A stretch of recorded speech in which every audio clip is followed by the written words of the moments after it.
Ok, bonjour et bienvenue sur notre chaîne. Aujourd'hui dans cette vidéo, nous allons continuer avec notre leçon sur l'équation réduite d'une droite. Donc dans cette vidéo, tu vas apprendre à écrire l'équation réduite d'une droite.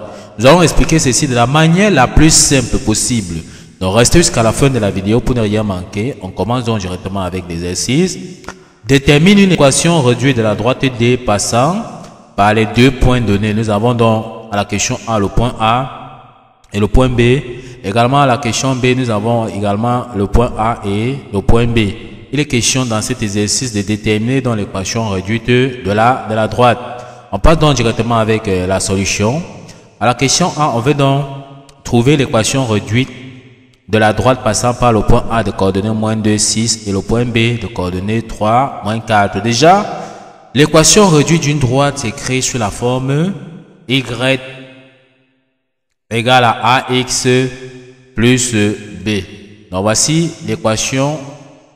Dans l'équation réduite d'une droite s'écrit toujours sur cette forme. Y est égal à AX plus B. Dans cette équation-ci, A ici, c'est ce qu'on appelle tout simplement dans le coefficient directeur. Dans le coefficient directeur, c'est tout simplement dans A. Et B, c'est l'ordonnée à l'origine. Donc B, c'est l'ordonnée à l'origine. Donc B ici, c'est l'ordonnée à l'origine. Donc A, c'est le coefficient directeur de la droite qu'on appelle encore la pente. Donc ici, on appelle encore A, c'est encore tout simplement le coefficient directeur ou bien encore la pente de la droite. Ok, une fois donc on a compris ici la notion de coefficient directeur et de l'ordonnée à l'origine, il est question donc pour déterminer l'équation réduite de cette droite-ci, trouver donc le coefficient directeur ou la pente de la droite et trouver l'ordonnée à l'origine. Comment on trouve donc déjà dans un premier temps la pente A? Dans la pente A, on applique tout simplement la formule qui dit tout simplement que A, qui est le coefficient directeur, c'est Y donc. Donc si on veut dans la pente de la droite AB, ça sera donc Y de B moins Y de A. Donc on aura Y de B moins Y de A sur X de B moins X de A. Donc voici la formule qui nous permet donc de déterminer le coefficient directeur, d'accord? Une fois qu'on connaît ceci, on va donc tout simplement remplacer chaque expression par sa valeur. En calculant, on aura donc Y de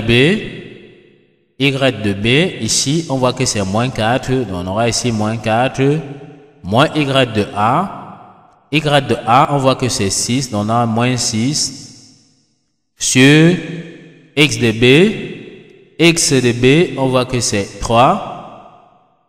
Donc en place, donc on passe à valeur moins.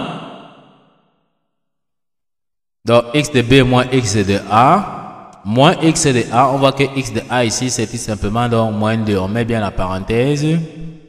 On met donc moins 2. Une fois, on va donc calculer. Ici déjà, on comprend qu'au dénominateur ici, on aura 3 moins facteur donc de moins 2. Moins fois moins, ça nous donne plus. Donc ici, on aura il y a plus 2 à ce niveau-ci. Donc on aura 3 plus 2. Or 3 plus 2, ça nous donne tout simplement donc 5 au dénominateur. Et au numérateur, nous avons moins 4 moins 6, ça nous donne moins 10. Donc on aura ici moins 10. Moins 10 divisé par 5, ça nous donne tout simplement donc moins 2. On a donc trouvé le coefficient directeur de notre droite ici qui est tout simplement donc moins 2. Donc nous avons le coefficient directeur donc de la droite ici qui est moins 2. On va remplacer déjà dans la droite pour voir ce que l'équation réduite de notre droite nous donne déjà. Donc Y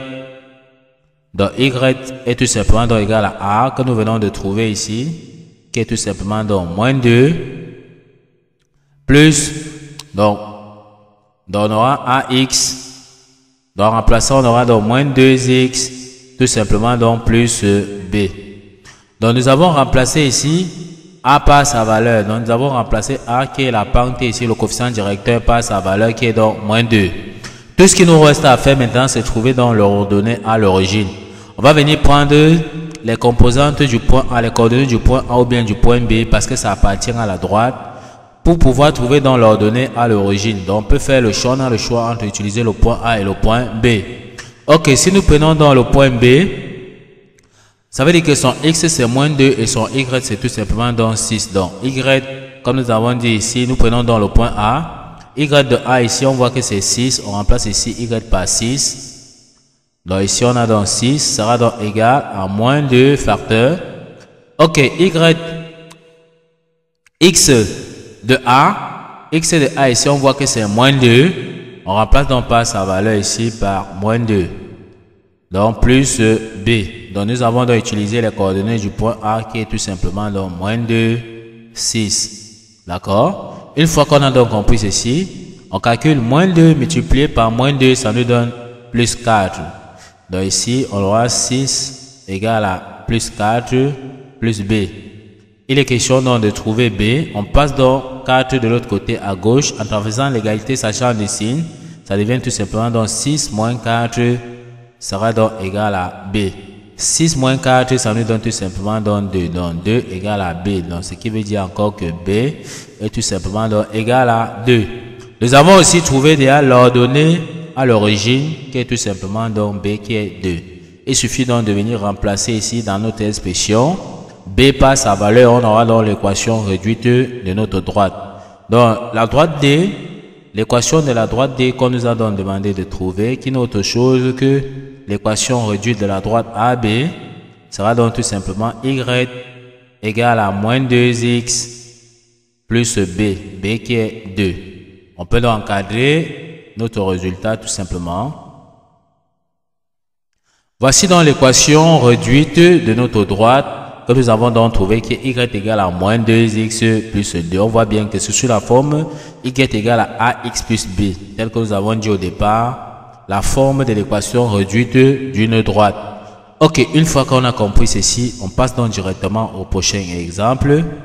Ok, à la deuxième question, on lui demande également de trouver l'équation réduite de la droite AB, d'accord?